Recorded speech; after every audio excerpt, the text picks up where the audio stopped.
Hello అండి విజ్ఞాన్ గారు. 'Final destination' cinema చూసారా? చూసారా? 5 సిరీస్‌లు. నాకు కొంచెం భయం అలాంటివి. బట్ చూస్తా. దెయ్యాలుండవు.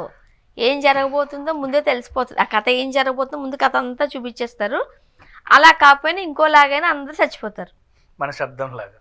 ఆ! ఆ ఫైనల్ డెస్టినేషన్ కథే వేరులే. ఇది భలే వేరులే, ఉంటది దాంతో పోల్చడం సెకండ్ ఎందుకు సిరీస్ కానీ. చాలా బావుంటది. అమ్మాయికి కనిపిస్తా ఉంటే అన్ని. చాలా బావుంటది. 5 సిరీస్ కూడా బావుంటదిలే.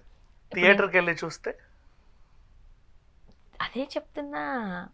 థియేటర్‌కెళ్ళి చూస్తే ఏం ఏం జరుగుతుందో తెలిసిపోతే ఆ భయము, ఆ టెన్షన్ ఉంటది దాని గురించే. అన్ఎక్స్పెక్టెడ్ ఏమైనా జరిగితే ఆ! అదే అక్కడికొస్తున్నా నేను. అలా ఎవరో ఒక హారర్ మూవీ ఏదో చూస్తున్నారట. అక్కడ సీన్‌లో ఇలా జరుగుతుంది అని అనుకున్నది డైరెక్ట్‌గా జరిగిపోయిందంట. నిజంగా జరిగింది. నమ్మట్లేదా మీరు? లేదు, అదే చెప్తున్నా. అందుకే ఫైనల్ డెస్టినేషన్ అన్నా నేను. నిజంగా జరిగిపోయింది. అంటే దెయ్యం సినిమా చూస్తుంటుంటే థియేటర్ లోపలికి దెయ్యం వచ్చేసింది అని లెక్క. ఎక్కడ జరిగింది? సమ్ టైమ్స్ మనం ఈ హారర్ సినిమాలు ఎక్కడేస్తారో చెప్పనా, సింగిల్ స్క్రీన్ థియేటర్స్. మన సింగిల్ స్క్రీన్ థియేటర్స్ స్టోరీ ఒకసారి మాట్లాడుకున్నాం. అవును. వాటికి కథ వింటే మనకి ఇది అర్థం అవుతుంది.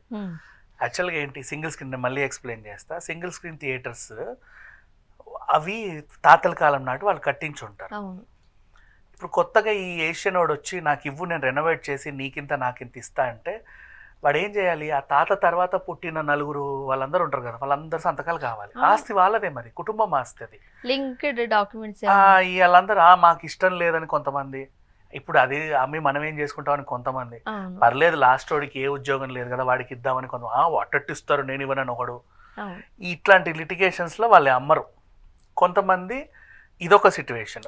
ఇంకొంతమంది ప్రాబ్లం ఏంటంటే రెనోవేట్ చేయాలి అంటే డబ్బులు ఉండవు, వీళ్ళక ఇవ్వడానికి ఇష్టపడరు.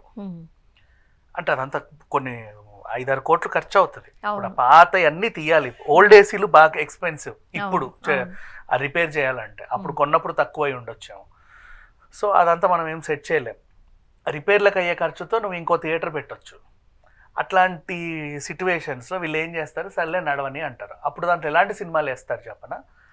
ఇంగ్లీష్ డబ్బింగ్ సినిమాలు, హారర్ సినిమాలు, అంటే జనాభా తక్కువ వచ్చే సినిమాలు, లేదా కొంచెం బి గ్రేడ్ సినిమాలు, ఇలాంటివి ఆడుతూ ఉంటాయి. కరెక్టే. ఎప్పుడన్నా సంక్రాంతి లాంటి సిట్యువేషన్స్ వచ్చినప్పుడు థియేటర్లే లేవురా బాబు అన్నప్పుడు అప్పుడు కొంచెం అవి ఇస్తూ ఉంటారు. మిగతా టైం మొత్తం కూడా ఏదో అడప సినిమాలు ఆడుతూ ఉంటాయి. అంటే 20 మంది 30 మంది వచ్చి ఏదో ఇలా చూసి వెళ్ళేవి అంతే. ఆ రేట్లు కూడా అలాగే ఉంటాయి. నా వాట్ హ్యాపెన్, ఒక అమ్మాయి 11 ఏళ్ల పిల్లోని పట్టుకొని ఫైనల్ డెస్టినేషన్ చూడడానికి వెళ్ళింది థియేటర్కి. ఇలాంటి ఒక పాత థియేటర్. ఇదేంటంటే నేను ఇందాక ఎందుకు శబ్దం అన్నాను చెప్పనా, ఇప్పుడు వచ్చే సౌండ్స్ని ఆ వూఫర్స్ ఆ పాత సపోర్ట్ చేయవు, గర్ గర్ గర్ గర్ గర్ అంటాయి. అవి హర్రర్ సినిమాలకి బాగా పనికొస్తాయి. ఆ సౌండ్ కూడా హర్రర్ గానే ఉంటుంది. పాత టైం మ్యూజిక్స్ కి సెట్ అయిన డబ్బాలు అవి. మనం ఇప్పటిదాకా ఏసీ గురించి మాట్లాడాం, ఇప్పుడు స్పీకర్ల గురించి మాట్లాడదాం. ఈ స్పీకర్ సెట్ అవ్వవు. నువ్వు ఇంకోటి చెప్పనా, నువ్వు మన నార్మల్ ఇంట్లో నువ్వు డీజే పెడితే అద్దాలు పగిలిపోతాయి. అవును, కరెక్టే. హెవీ సౌండ్స్ డీజేలు ఇవన్నీ పెడితే గుమ్ గుమ్ అని కిటికీ అద్దాలు పగిలిపోతాయి. ఇట్లాంటి కొన్ని, అండ్ ఫాల్ సీలింగ్ కూడా పడిపోతుంది. నువ్వు హోమ్ థియేటర్ పెట్టినప్పుడు పిచ్చి పిచ్చి ఫాల్ సీలింగ్లు చీప్గా వచ్చేవి చేస్తారు కొంతమంది, ఏదో బాగుంది కదా అని. అవి పడిపోతాయి ఆ సౌండ్స్కి. ఇట్లాంటివి అవుతాయి. ఇప్పుడు ఆ పాత థియేటర్ రెనోవేట్ చేయడానికి వాడి దగ్గర చిల్లర లేవు, అడప సినిమాలు వేసుకోవాలి.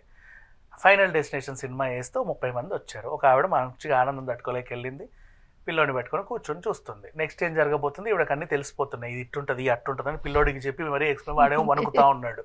అట్లా భయపడకు నాన్న ధైర్యం చెప్తుంది. ఈ ధైర్యం చెప్పే టైంలో ఈవిడ వణికింది. ఏమైంది అంటే అది అక్కడ ఆ సౌండ్స్, ఈ రూఫ్ అది ఉంటుంది కదా, అది ఒక్కసారిగా పడిపోయింది. కాసేపు ఏం జరుగుతుందో అర్థం కాలే జనాలకి. అసలే హారర్ మూవీ కానీ ఏం జరగలేదు కదా ఎవరికి. అయ్యో లేదు, ఈమె గాయాలు అయ్యాయి. కాలు గాయమైన విషయం కూడా తెలియదు, లేస్తుంది కాలు కదలట్లా అంటే భయం అలా పట్టేసింది మనిషి. కరెక్టే. ఏదైనా తగిలితే వెంటనే మనం అక్కడ ఉన్న స్పర్శని కోల్పోతారు. ఆ భయంకి మైండ్ మొత్తం డిస్టర్బ్ అయిపోయి అసలు ఏం జరుగుతుందో తెలియలా. పిల్లోడికి కూడా పాపం గాయాలు అయ్యాయి, ఎదురుకున్న 4-5 అయ్యాయి. ఈమె తర్వాత తేరుకున్నాక నా కాలు బాగాలేదు అని తెలిసింది.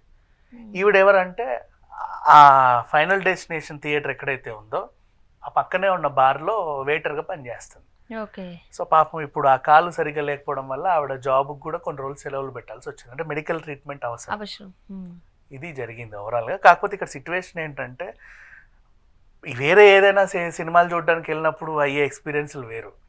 హారర్లు అంటే బాగా భయపెట్టేవి, వెన్నులో వణుకు పుట్టించే సినిమాలు వచ్చినప్పుడు ఇట్లాంటి సిచ్యువేషన్స్ ఏమంటే అనుకోకుండా నీ సీటు వెనక్కి పడడం లేకపోతే ఇంకేదో అవడం, పక్కలు చేయి తగిలిన భయపడతాం మనం. ఇలాంటి సిచ్యువేషన్స్ లో అంత పెద్ద పైకప్పు కూలితే. కానీ ఆ సౌండ్స్ కి మనకి థియేటర్లో మన సీట్ ఎడ్జ్ కదులుతున్న ఫీలింగ్ రాదు. అట్లాంటి థియేటర్లో వేయాలి మా సినిమాని, ఖాళీ ఉంది కదా అని చెప్పి. ఊరికే భయం ఏది మనకు నిజం చెప్పాలంటే. ఆ సౌండ్ ఎఫెక్ట్స్ వాళ్ళు మెయింటైన్ చేస్తారు కాబట్టి కూర్చుంటే మనకు భయం అవుతుంది. ఇప్పుడు ఫర్ ఎగ్జాంపుల్ 4DXకి వెళ్ళామనుకో, ఆ కుర్చీలు కదిలే అదో ఎక్స్పీరియన్స్. అవును. అంటే ఆ సౌండ్స్ ని తట్టుకునే సినిమాలు వేయాలి. దీనివల్ల నేర్చుకోవాల్సిన నీతి ఏంటంటే ఇప్పుడు మన వాళ్ళు కూడా మన దగ్గర కూడా బోల్డ్ అని థియేటర్లు ఉన్నాయి సింగిల్ స్క్రీన్వి. సో ఇది జరిగింది అవుట్ ఆఫ్ లో కాబట్టి మనకు ప్రాబ్లం లేదు. ఇప్పుడు మన దగ్గర అంత టెక్నాలజీ లేదు కదా. సో వాట్ హ్యాపెండ్, ఇప్పుడు ఈ థియేటర్లో కనుక నువ్వేమైనా సింగిల్ స్క్రీన్స్లో ఇక నుంచి ఎవరైనా ఈ హర్రర్లు ఇలాంటి సినిమాలు వేయాలనుకున్నప్పుడు కొంచెం చూసుకోండి. లేదంటే ఏది కూలి కింద పడుద్దో చెప్పలేం మనం. అంటే ఇప్పుడు టెక్నాలజీ అంత డెవలప్ అయిపోయింది. ఇప్పుడు హోమ్ థియేటర్స్ కూడా మన ఇంటి స్క్వేర్ ఫీట్ కి తగ్గట్టు దాన్ని తగ్గట్టే మనం హోమ్ థియేటర్లు కూడా పెట్టుకోవాలి. కొంతమంది ఇంతే ఉంటది మొత్తం పెట్టేస్తారు.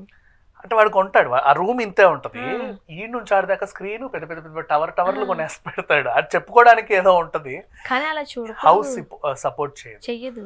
నీకు అది ఏమవుతాడంటే ఆ డెసిబల్స్ సౌండ్ మించేసరికి నీకు ఇక్కడ నరాలు దెబ్బతింటాయి. అదే చెప్తున్నా. అవి తెలియదు, మెడికల్ ప్రాబ్లమ్స్. మనం మన ఇంట్లో ఉన్న టీవీ ఇంచెస్ కి తగ్గట్టుగా మన ఏమంటారు ఆ గ్యాప్ డిస్టెన్స్ ఉండాలి, ఆ సౌండ్ కూడా ఆ డెసిబల్స్ ఇక్కడ నుంచి అలా చూసేస్తే కళ్ళు పోతాయి. అలా ఇది చాలా మందికి తెలియదు. అవును.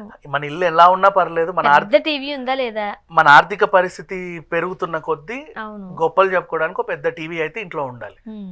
ఆ రూమ్ అది సపోర్ట్ చేస్తుందా లేదా పీపుల్ అది పట్టించుకోవట్లేదు. పైగా నువ్వు ఇంట్లో హోమ్ థియేటర్ పెట్టుకుంటే వాల్స్ కి ఖచ్చితంగా ఆ సోఫా సెటప్ వేయాలి మన డబ్బింగ్ స్టూడియోలోకి ఉన్నట్టు.